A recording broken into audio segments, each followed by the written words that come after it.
You ask Tiger to solve. This deals with linear equations with one unknown.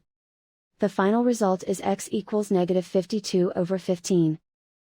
Let's solve it step by step. Simplify the expression. Expand the parentheses. Multiply the coefficients. Simplify the arithmetic. Group all constants on the right side of the equation.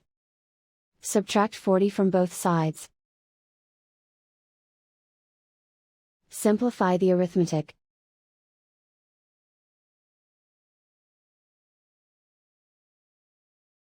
Isolate the x. Divide both sides by 15. Simplify the fraction. And so the final result is x equals negative 52 over 15.